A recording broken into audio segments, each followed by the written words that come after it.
रोहित शर्मा और विराट कोहली के लिए क्या हो सकती हैं चुनौतियां? भाई लंबे समय के बाद आ रहे हैं अंतर्राष्ट्रीय क्रिकेट खेलने, एकदम तैयारी पूरी दुरुस्त करने का कर रहे हैं प्रयास। इनफैक्ट पर्थ के मैदान पे सिर्फ 5 लोग गए थे प्रैक्टिस करने, उनमें से ये 2 भी थे। पर चुनौतियां क्या हो सकती हैं? मतलब क्यों होता है difficult getting back to competitive cricket after a very long break? इसकी कर लेते हैं बात और नेपाल क्रिकेट को करते हैं सेलिब्रेट, क्योंकि रोहित कुमार पौडेल की जो टीम है, जो युवा टीम है, ये कर गई है qualify for the T20 world cup now second time in a row. पिछली बार एक भी मुकाबला जीत नहीं पाए थे, पर इस बार उनसे उम्मीदें बहुत हैं भाई।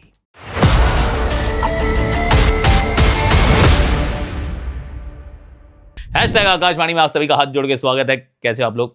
आई रियली होप कि आप अच्छे होगे और पीकेएल भी देख रहे होगे। बंगाल वॉरियर्स मेरी टीम, इसका भी आप ध्यान रख रहे होगे। और जियो हॉटस्टार पे आता है तो फिर उसको डाउनलोड कर लीजिएगा ऐप, उसका लिंक मैं डिस्क्रिप्शन में डाल रहा हूँ। और स्टार स्पोर्ट्स पे भी देखिएगा जरूर। तो ये तो बात हो गई भैया कि आपको ये कहाँ पीकेएल को फॉलो करना है, पर अपना फोकस क्या है? अपना फोकस है on the tour of Australia. Already team वहां पहुंच चुकी है और इतना क्विक टर्न अराउंड है ना कि यहां से निकलते हैं वहां पहुंच जाते हैं। और कई बार तो ये लगता है कि जो सारे फॉर्मेट खेलते हैं ना, उनके लिए भी काम कठिन है ना। जस्ट थिंक अबाउट इट ना, कि अभी आप टेस्ट क्रिकेट खेल रहे हैं। टेस्ट क्रिकेट में क्योंकि राहुल भी was one of those 5 guys जो प्रैक्टिस करने गए। अब आप टेस्ट क्रिकेट खेल रहे हैं, टेस्ट क्रिकेट में ऐसे गेंद को थमा के एकदम आपने पास आने दे रहे हो, फिर और वहां पे आप ओपन कर रहे हो। सडनली जब आप ओडीआई क्रिकेट खेल रहे हो पर्थ के मैदान पे, दिल्ली में क्या था, दिल्ली में ना आपको अपने वो कहते हैं ना टखने के पास, वो गिट्टे के आसपास ढूंढनी पड़ती थी गेंद, एडी के इर्द गिर्द। अलग अलग भाषाओं में मैंने वही बात बोल दी, वो जो गिट्टा होता है, टखना होता है, एडी के इर्द गिर्द जो होता है। और यहाँ पे क्या है, और वो सीधे बैट से खेलना है। अब यहाँ पे आप क्या करेंगे, यहाँ पे बॉल ना यहाँ आएगी, कान के पास, सर के पास सीटी बजाती हुई गेंद जाएगी। और पहले आप वर्टिकल बैट से खेल रहे थे, आपको हॉरिजॉन्टल बैट से खेलना पड़ेगा। These are very two different challenges. तो केएल राहुल तो इसलिए प्रैक्टिस करने पहुंच गया कि भाई वहां मैं ओपनर था, यहाँ मैं मिडिल ऑर्डर बैटर हूँ। वहां पे मुझे स्पिन को ऐसे ऐसे करके खेलना था, वो फिगर ऑफ 9 बना के डिफेंस के अंदर, if you saw the Insiders lens. और यहाँ पे मुझे कुछ अलग खेलना पड़ेगा। तो चुनौती तो भैया उसके लिए भी है जो सारे फॉर्मेट खेलता है। That was the point I was trying to make, कि अगर आप एक फॉर्मेट से दूसरे फॉर्मेट में शिफ्ट भी करते हैं ना, सिर्फ इतना सा शिफ्ट है कि क्रिकेट आप वही खेल रहे हैं, आप एशिया कप से आते हैं सीधा टेस्ट क्रिकेट खेलते हैं, फिर टेस्ट क्रिकेट सीधा आप पहुंच जाते हैं वनडे क्रिकेट खेलने के लिए। उसमें अपने आप में बहुत चुनौतियां हैं। और उसकी एक चुनौती का तो मैंने आपको बैटिंग का एग्जांपल दिया, दूसरा ये है कि कंडीशंस बदल गई, from Dubai to Ahmedabad to Delhi and now Perth. तो जो लगातार खेलता रहा उसके लिए बहुत चुनौतियां हैं, तो फिर जो नहीं खेलता रहा उसके लिए कितनी चुनौतियां होंगी, जरा think about it, spare a moment of thought. कि पर्थ जाने के लिए ना, and I will give you an example, जब भारत गया 2015 का विश्व कप, नहीं 2015 नहीं, उसके बाद वाला 2022 था ना, 22 था राइट, जो T20 वर्ल्ड कप हुआ था वहां पे। I might be getting the year wrong, लेकिन ऑस्ट्रेलिया में जो वर्ल्ड कप हुआ, भारत ने वाका का जो मैदान था, पूरा का पूरा जो स्टेडियम था, वो 7 दिन के लिए बुक कर लिया।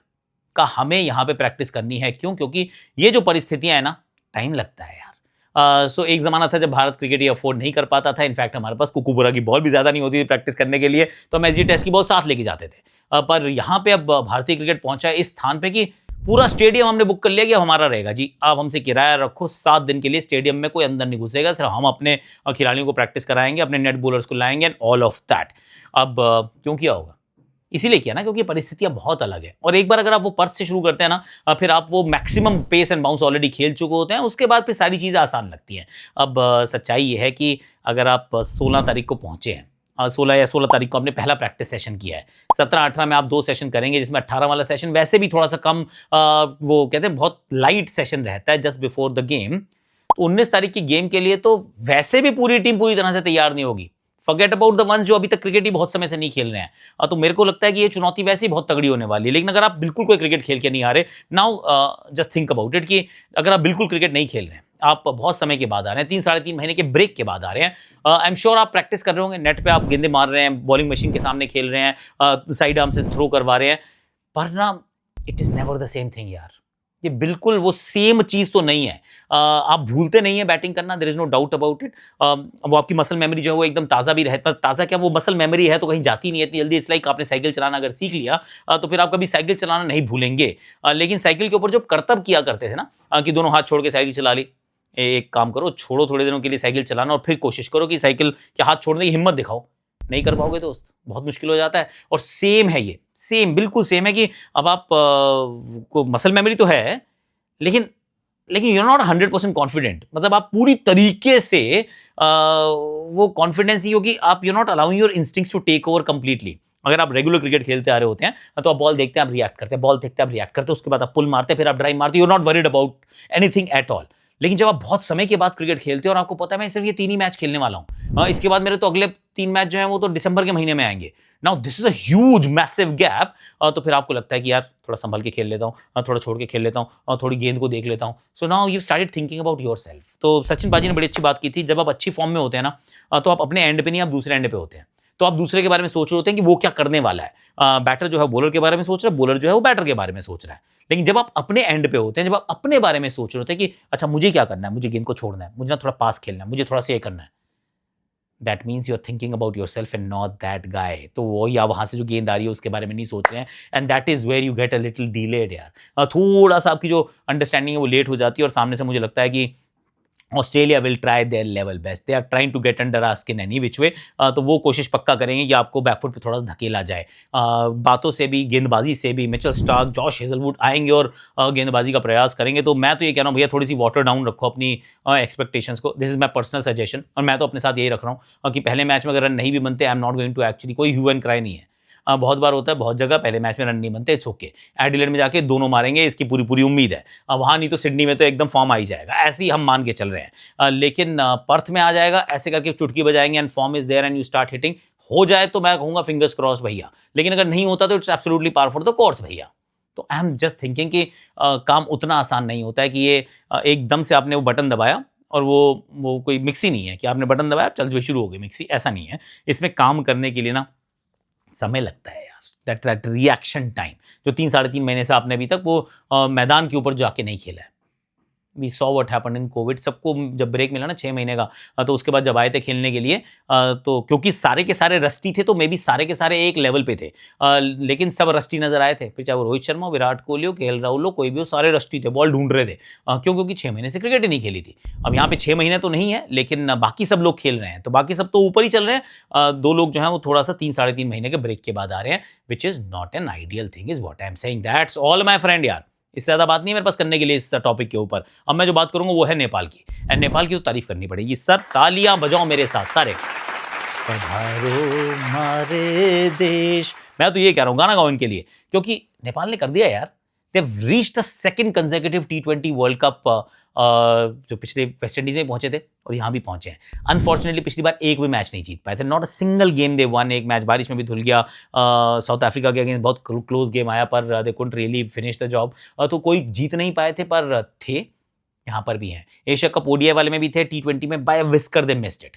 तो दे आर अ टीम जो रेगुलरली वो कर रही है कि हम हैं यहाँ पे, हाथ खड़ा करके बता रही है भैया हम हैं। अब इनके कुछ खिलाड़ियों के नाम अगर देखें तो रोहित कुमार पौडेल जो इनके कप्तान हैं, बहुत युवा कप्तान है, 20 साल की उम्र में तो कप्तानी थमा दी गई थी। 16 साल की से भी छोटे थे जब इनका डेब्यू हो गया था, और उसके अंदर भी जब इन्होंने पहला ओडीआई हाफ सेंचुरी बनाई, he was the youngest in the world at that time.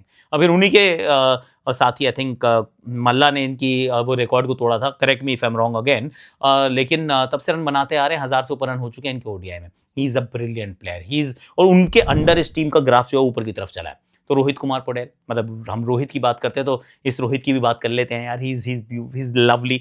फिर आपको मिलेंगे ऊपर कुशल भुरतेल, साथ में आपको शेख मिलेंगे, वो आरिफ शेख, आसिफ शेख, दोनों नाम से मैंने इनका नाम पढ़ा है। अब क्या है सही नाम वो आप बताइएगा कमेंट सेक्शन में। विकेट कीपिंग भी करते हैं कुशल भुरतेल, जो है वो रन भी बनाते हैं, तो वहां पे आपको ओपनिंग मिल जाएगी। उसके बाद आपको गुलशन झा भी मिलेंगे, आपको दीपेंद्र सिंह एरी भी मिलेंगे यार।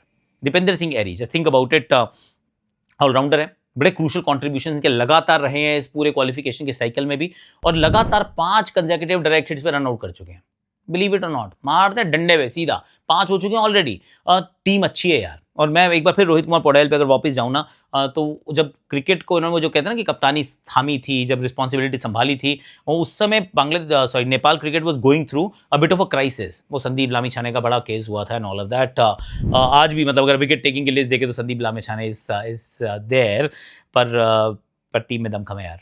रोहित कुमार पौडेल ने टीम को बहुत अच्छे से चलाया। इस देश के अंदर पैशन खेल के लिए और प्यार खेल के लिए बहुत ज़्यादा है। तो I am just wishing them well यार। और जो प्यार और पैशन है ना, हम लोग रेसिप्रोकेट करेंगे। हम आपको, मतलब आप हैं नेपाल के, लेकिन आप ना हमें अपने से लगते हो। Honestly I don't feel personally, I don't feel कि नेपाल जो है वो कोई दूसरी कंट्री है। लुक्स लाइक कि हमारे ही लोग हैं यार। अपने लोग हैं, अपने साथी हैं, तो I really wish them well.